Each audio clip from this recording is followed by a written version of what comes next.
everyone, Melissa here. Today I am going to be doing my first winter mani. I'm going to be doing a design that I've kind of had in my head for a couple years, but I've never actually, I don't know, decided to put it down onto a nail or a swatch even. So I've done one test swatch of this so far, and I actually loved how it came out. I have not done it on almond shape yet, so this is going to be fun, but it should be a cool, fun,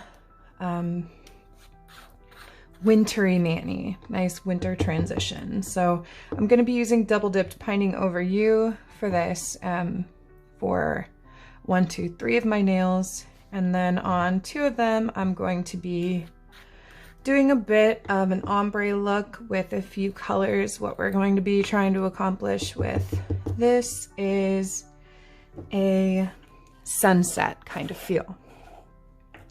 So I'm going to be using, yes, I know my jar of Glow Baby is massive. Don't judge me, it's fine. I'm going to be using Double Dip Glow Baby, Safety Dance, and Miss a Bear on this. So part of this is going to be a kind of like a winter sunset kind of look on these nails. So I'm going to go ahead, I have prepped my nails, shaped them, filed them, buffed them, and now I'm going to do my prep bond, and I'm going to start off by dipping these 3 nails fully in Pining Over You and getting that nice green on there. Then we'll get into the design. Okay, now that I have the green laid out, we're going to go into the accent nails. So what I'm trying to accomplish here is these are going to be pine tree nails, which is the reason for Pining Over You to go with this. The background is going to be like a winter sunset kind of vibe, and my goal with this is to have the sunset kind of originate between the 2 nails. So I'm going to have the ombre coming kind of this way, and then this way on this nail, that way on this nail. So you'll see what I mean when I put them down. I am going to start the ombre with Pining Over You at the bottom. In the finished nails, this Pining Over You won't really show in the design. It's just to have kind of that ground green base underneath where the trees are. So I'm going to go ahead and do a layer of dip base on these nails and let it dry, because the natural nail, the heat and the oils on the natural nail cause the dip base to cure quicker, and we want it to cure slower so that we have time to ombre all these colors on. So I'm putting this on, gonna let it dry, and then we'll get into our layers for the ombre. Okay, so I have these in the order I'm going to be ombreing. I'm gonna do the green first, then the orange, then the pink, and into the blue. So I'm going to start with this nail. I'm going to put a nice healthy layer of base on the nail.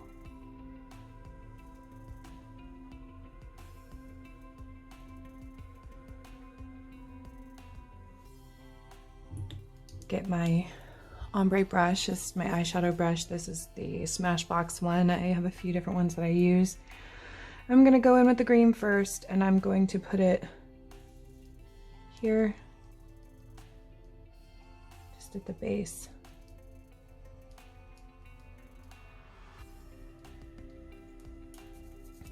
Kind of brushing it off just with my hands, whatever's left, into the orange.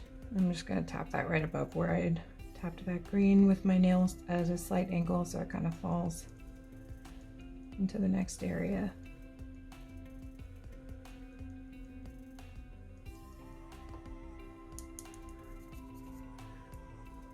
Pink next.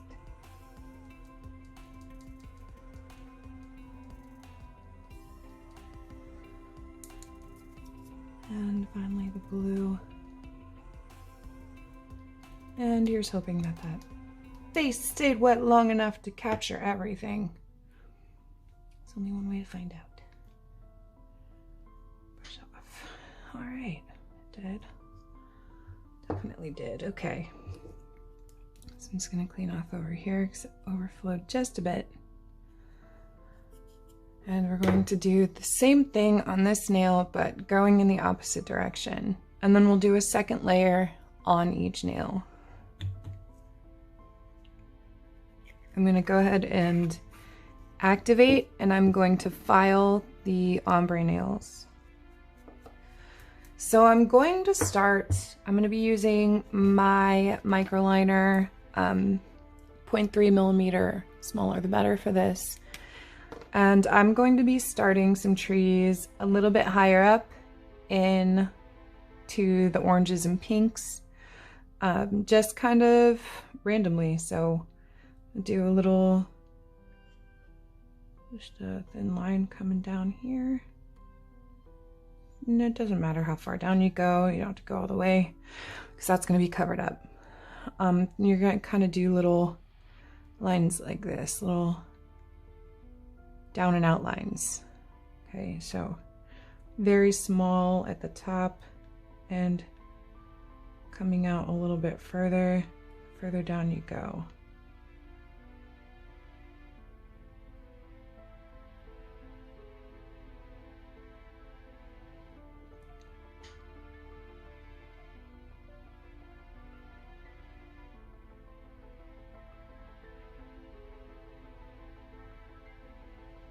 They don't have to be perfect. They don't have to be symmetrical because nature is not perfect and nature is not symmetrical. Just draw some little trees here and there. Probably gonna do like 3.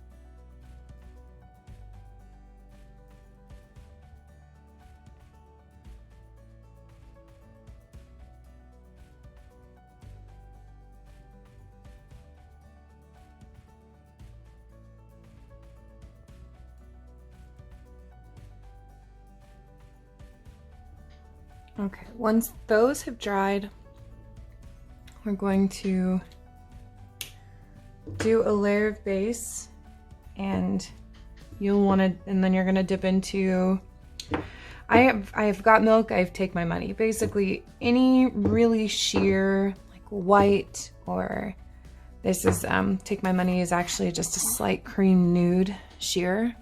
But this is going to give the effect of kind of mist in the background, and it's going to distance these trees that we have drawn so far, distance them into the background, kind of like behind fog or something like that. So I'm going to use my got milk just because I have more of it.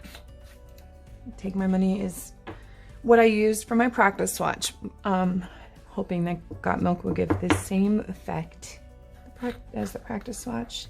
If I don't like the first dip, I will do the second one with take my money. Now remember, with this layer, you're going to want to work quickly because since there is activator in the base layers, this layer of dip base that you put on is going to dry quicker than you are used to. So either move quickly or do a layer, let it dry, another layer, and then dip. I'm gonna try and move quickly because when I did it on my practice swatch, I was able to do that and I didn't have any problems. So I'm just going to swipe, quick layer on here. And remember, as long as your ink is dry, these microns do not have a tendency to bleed as long as you let them dry long enough. I go in there real fast and hope it all covered. And it did. Okay. And do the same thing with this one.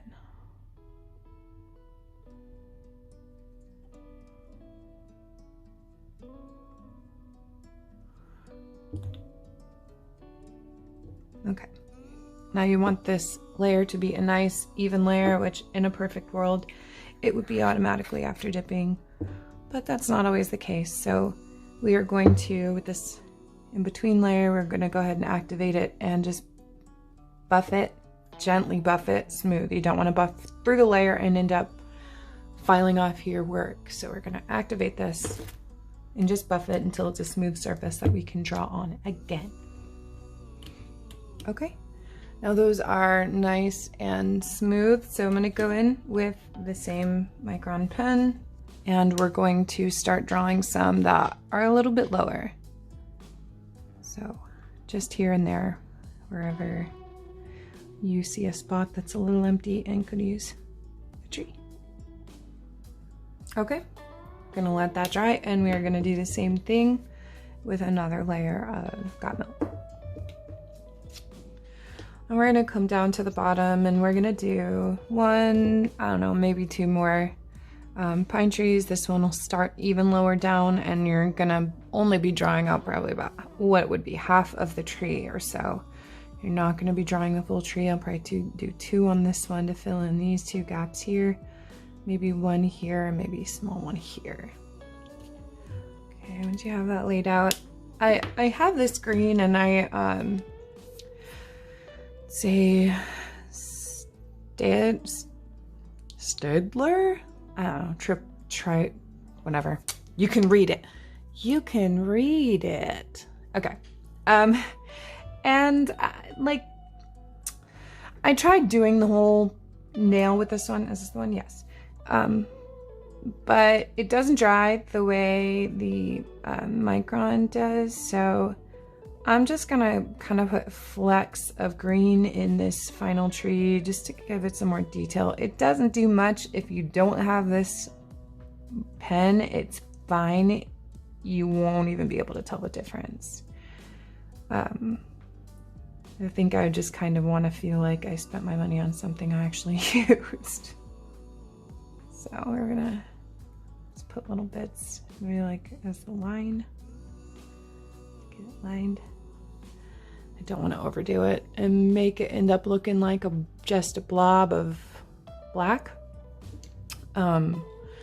That's one of the tricks with drawing these trees, is to not get the lines so on top of each other that just kind of turns into a triangular blob. You want to be able to see the individual lines there. So once that's dry, I'm going to top this in base. Then I'm going to activate and clean up and file each of these. And then we're gonna do top coat. And I think I want all of this to be matte. So I'm going to do my trick with the gel matte top coat, where I top with the dip top coat first and then buff it smooth and then put the gel matte top coat on top of that. So we're gonna start. I'm gonna go ahead and use my base to encapsulate this final design on both of these nails.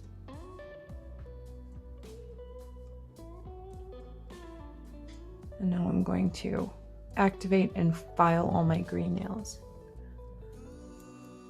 Okay, now I'm just going to activate and top coat all of these with dip liquids.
Okay, now while I do like this shiny. I think I'm gonna like it even more matte. So once this is dry, which that one is, only takes a minute. Give that one more minute to dry. Then I'm going to buff all of these nails incredibly smooth. Now, in case nobody has seen me saying why I do this, the reason I do this is because your gel matte top coats need a really, really, really nice smooth surface to look perfect. If you have any lumps, bumps, or wrinkles, it will show with a gel matte top coat. This way is a way that I have found that provides the smoothest surface to apply a matte top coat to. I think partially because a large amount of dip top coats self-level, so they'll fill in any cracks you have or any spaces you have. So I'm gonna go in just with my buffing block, and I'm going to, I need a new one, need a new buffing block, but I'm going to just smooth the nail out nice and smooth so that I can apply the matte top coat over it. Now for these ones, I want to be really careful. I don't want to overdo it when it comes to the smoothing because I don't want to accidentally file through those 2 top coats and 1 base coat. I don't want to file off my final layer of tree designs. So I'm going to go over this very carefully, which is part of the reason I wanted to make sure this was nice and smooth before I top coated. Very carefully lay out, make sure there's no dust on the nails or on the hands still. I'm going to lay out a nice clean layer of the matte top coat. You want to make sure that there are no pieces of dust or tiny little fibers or anything like that in this when you lay out a nice thin layer on your nail, and then you can actually watch it. As you'll see that there are ridges here when you first put it on. You can watch it self-level and become a smooth surface, and then check to make sure that it actually does that. And then you'll be able to see how smooth your cured surface is going to be. You see on that nail, you can see I have a little lump there. I gotta fix that. You gotta be very careful and particular when you are applying your matte top coat. And you're gonna bake them for 60 seconds or whatever your particular matte top coat suggests. And there we go. Here's the finished product. I definitely love them more matte. I am so happy I finally decided to do this design. I love it. I think it's perfect for me starting the winter season. If you like these, don't forget to like and subscribe and let me know if you have any other suggestions or questions or requests even. Feel free to let me know in the comments, and you can always join the Discord channel where you can talk to me in person. But I will see you next time.